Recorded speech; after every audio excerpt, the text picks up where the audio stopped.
Hi, പുതിയൊരു വീഡിയോയിലേക്ക് സ്വാഗതം. ഈ വീഡിയോ ഹെയർസിനെ കുറിച്ച് തന്നെയാണ്. എനിക്ക് തോന്നുന്നു 2 ദിവസമായി വീഡിയോകളൊന്നും ഇട്ടിട്ടുണ്ടായിരുന്നില്ല. പിന്നെ എന്താണ് ഇനി പറയാനുള്ളത്? ഇവരുടെ കള്ളക്കളികൾ എല്ലാം തന്നെ പറഞ്ഞതാണ്. ഇനി പിന്നെ ഇവര് അവിടെയും കേസ് കൊടുക്കലും നീട്ടിവെക്കലും പിൻവലിക്കലും അത് തന്നെയാണ്. അതുപോലെയുള്ള നാടകങ്ങൾ തന്നെയാണ് ഇപ്പോൾ തുടങ്ങി കൊണ്ടിരിക്കുന്നത്. 2 മാസം കൊണ്ട് കമ്പനി തിരിച്ചു വരുമെന്ന് പറഞ്ഞവൻ്റെ പൊടി പോലും കാണാനില്ല. പറയുന്ന പോലെ അനിസ്പ്രേ ഇട്ട് പരുതേണ്ടി വരും അവനെ, അല്ലേ? അപ്പോൾ നന്നായിട്ട് ഭയങ്കര സന്തോഷത്തിലാണ്. ഇന്ന് എന്തെല്ലോ അപ്ഡേഷൻ ഉണ്ട് എന്നൊക്കെയാണ് പറയുന്നത്. അപ്പോൾ ഒരുപാട് ആൾക്കാർ എന്താ വീഡിയോ ഇടുന്നില്ലേ എന്നൊക്കെ ചോദിച്ചിട്ട് വലിയ വലിയ ലീഡർമാരൊക്കെ വരും. ഞാൻ ചോദിച്ചു എന്താണ് വീഡിയോ ഇടാൻ എന്നാ ഉള്ളത്? അപ്പോൾ പറഞ്ഞു ഇതാ നമ്മുടെ ഇന്ന് കേസ് ഉണ്ടായിരുന്നു. എന്താണ് കേസ്? നമ്മുടെ FIR ക്വാഷ് ചെയ്യണം എന്ന് പറഞ്ഞിട്ട് പിന്നെയും പോയിട്ടുണ്ട് ഇവർ. ക്യാഷ് ചെയ്യണം എന്ന് പറഞ്ഞിട്ട്. അപ്പോൾ എന്താണ് ആ കേസ് എന്ന് പറഞ്ഞു കഴിഞ്ഞാൽ ഇവർ അരമണിക്കൂർ നിർത്താതെ വാദിച്ചു എന്നൊക്കെയാണ് പറയുന്നത്. എന്തായാലും പൈസ വാങ്ങിയതല്ലേ, അപ്പോൾ അതിന് ഈ മണ്ടന്മാരെ പറ്റിക്കാൻ വേണ്ടിയിട്ട് അവരെന്തെങ്കിലും പറഞ്ഞിട്ടുണ്ടാവും. ലാസ്റ്റ് പിന്നെ വന്നിരിക്കുന്ന ഒരു ഇൻട്രീം ഓർഡർ ഇങ്ങനെയാണ്: പോലീസിനോട് ഇവർ ഉന്നയിക്കുന്ന കാര്യങ്ങളിലൊക്കെ എന്തെങ്കിലും വസ്തുതയുണ്ടോ, നിലനിൽക്കുന്നതാണോ, ഇവർ ഉന്നയിക്കുന്ന കാര്യങ്ങൾ നിലനിൽക്കുന്നതാണോ എന്ന് മറുപടി തരിക എന്നുള്ളതാണ്. എന്നിട്ട് 1 മാസത്തേക്ക് അങ്ങ് വലിച്ച് നീട്ടി വെച്ചിരിക്കുകയാണ്. പറയുന്നത് എന്ന് വെച്ച് കഴിഞ്ഞാൽ നമ്മൾ തന്നെയാണ് ആ കേസ് നീട്ടിവെച്ചിരിക്കുന്നത്. 1 മാസത്തേക്ക് നീട്ടിവെച്ചിരിക്കുന്നത് നമ്മൾ തന്നെയാണ്. സന്തോഷമായി.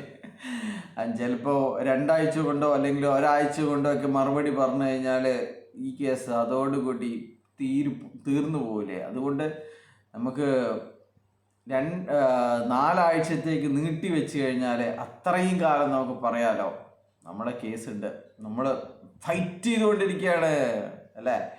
അപ്പോൾ ഇങ്ങനെയുള്ള നാടകങ്ങൾ നമ്മൾ ഒരുപാട് കണ്ടതാണ്. ഒരിക്കലും ഇതിൽ ഉള്ള കാര്യങ്ങൾ ഒരിക്കലും നിങ്ങളൊന്നും പിന്നെ അതിലൊരു പ്രത്യേകത ഉണ്ട്. ഇവർ പറയുന്നുണ്ട്, ഇവരുടെ വക്കീലന്മാർ പറഞ്ഞുകൊണ്ടിരുന്നത് നിങ്ങൾ ബഡ്സിൽപ്പെടൂല, അയ്യോ നിങ്ങൾ ബഡ്സിൽപ്പെടൂല. നമ്മുടെ ഡൽഹിയിലെ പണ്ടത്തെ PMLA വക്കീലും പറഞ്ഞിരുന്നു എങ്ങനെയാണ് നിങ്ങൾ ബഡ്സിൽപ്പെടുക, അയ്യോ ഇങ്ങോട്ട് ആശ്ചര്യമാണ് അവർ, നിങ്ങളെങ്ങനെയാണ് ബഡ്സിൽപ്പെടുക, നിങ്ങൾ മണീച്ചയുംകാരല്ലേ, അത് എങ്ങനെയാ ബഡ്സിൽപ്പെടുക?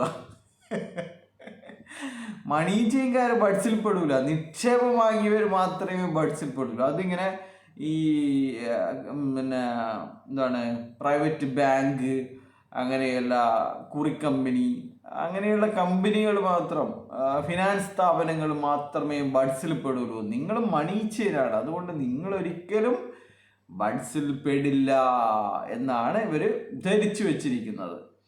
അപ്പോൾ ഇനിയിപ്പോൾ നന്നായിട്ട് പോലീസിൻ്റെ ഭാഗത്തു നിന്ന് നല്ലൊരു മറുപടി കിട്ടിക്കഴിഞ്ഞാൽ നമ്മുടെ BG അരുൺ സാറിനെ പറയും, എന്തായാലും നിങ്ങൾ ട്രയൽ കോടതിയിൽ പോയിട്ട് നിങ്ങൾ ഇതിനെ ഫൈറ്റ് ചെയ്തോളൂ, നിങ്ങൾക്ക് എന്തായാലും ഫൈറ്റ് ചെയ്യാൻ ആളുണ്ടല്ലോ, നിങ്ങൾ ട്രയൽ കോടതിയിൽ ഫൈറ്റ് ചെയ്തോളൂ, ഞാൻ ഇവിടെയുണ്ട്, നിങ്ങൾക്ക് അവിടെ എന്തെങ്കിലും കിട്ടിയിട്ടില്ലെങ്കിൽ പിന്നെ ഇങ്ങോട്ട് വന്നോളൂ എന്നുള്ള മറുപടി ആയിരിക്കും അവർക്ക് കിട്ടാൻ പോകുന്നത്. നമ്മൾ കണ്ടല്ലോ സുപ്രീം കോടതിയിലെ കാര്യങ്ങളൊക്കെ പിന്നെ തൂക്കിപ്പിടിച്ചിട്ട് പോയപ്പോൾ 1.5 മണിക്കൂർ നിർത്താതെ വാദിച്ചിട്ട് ഇവർക്ക് കിട്ടിയത് നിങ്ങൾ ഇതൊക്കെ സെഷൻസ് കോടതിയിൽ പോയിട്ട് വാദിക്കൂ എന്നുള്ള ഒരു മറുപടിയാണ്.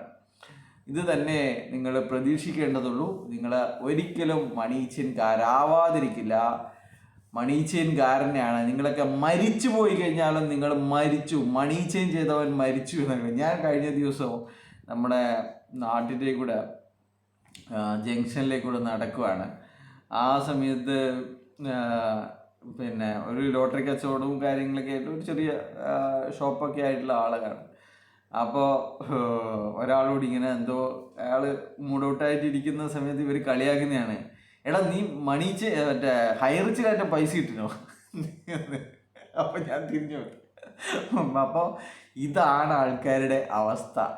എന്തെങ്കിലും സാമ്പത്തിക പ്രയാസം ഉണ്ട് എന്ന് പറഞ്ഞു കഴിഞ്ഞാൽ, അല്ലെങ്കിൽ ആരെങ്കിലും വിഷമിച്ച് നിൽക്കുന്നുണ്ട് ചോദിച്ചു കഴിഞ്ഞാൽ, ഇപ്പോൾ ആൾക്കാർ ചോദിക്കുന്ന ഒരു ചോദ്യമാണ്, നീയോ മറ്റോ ഹൈറിച്ചിൽ പൈസ ഇട്ടിട്ടുണ്ടായിരുന്നു എന്ന്. അപ്പോൾ ഇതാണ് അവസ്ഥ. പിന്നെ ഹൈറിച്ചുകാരെ സംബന്ധിച്ചിടത്തോളം ഇതിൽ പിന്നെ ഇപ്പോൾ ബുദ്ധി കിട്ടിയ ആൾക്കാരെ സംബന്ധിച്ചിടത്തോളം വലിയ കഷ്ടമാണ്. അവർക്ക് വക്കീലന്മാരെ പോലും കിട്ടുന്നില്ല എന്നുള്ള അവസ്ഥയാണ് ഇപ്പോൾ കേൾക്കുന്നത്. ഒരാൾ പറഞ്ഞത് വക്കീൽ അവരെ ആട്ടി വിട്ടു എന്നാണ് പറയുന്നത്. നിങ്ങളൊക്കെ ആർത്തി പിടിച്ചിട്ട് മണി ചേഞ്ച് ചെയ്യാൻ പോയതല്ലേ, ഇപ്പോൾ കിട്ടുന്നില്ല എന്നറിഞ്ഞപ്പോൾ ഇത് എൻ്റെ അടുക്ക് വന്നു അല്ലേ എന്നാണ് അവരോട് പറഞ്ഞിരിക്കുന്നത്. അപ്പോൾ അത് തന്നെയാണ് അവസ്ഥ. ഇതുപോലെയുള്ള ആട്ടുകൾ നിങ്ങൾക്ക് പോലീസ് സ്റ്റേഷനിൽ നിന്ന്, ഇപ്പോൾ നാട്ടുകാരുടെ അടുക്കുന്ന മാത്രമല്ലേ കിട്ടുന്നുള്ളൂ, നിങ്ങൾക്ക് പോലീസ് സ്റ്റേഷനിൽ നിന്ന് കിട്ടും, കോടതിയിൽ നിന്ന് കിട്ടും, എല്ലാവരുടെ അടുക്കുന്ന കിട്ടും, കുടുംബക്കാരുടെ അടുക്കുന്ന കിട്ടും. എന്തായാലും നല്ല പറ്റാണ് പറ്റിയിരിക്കുന്നത്. ബൈ.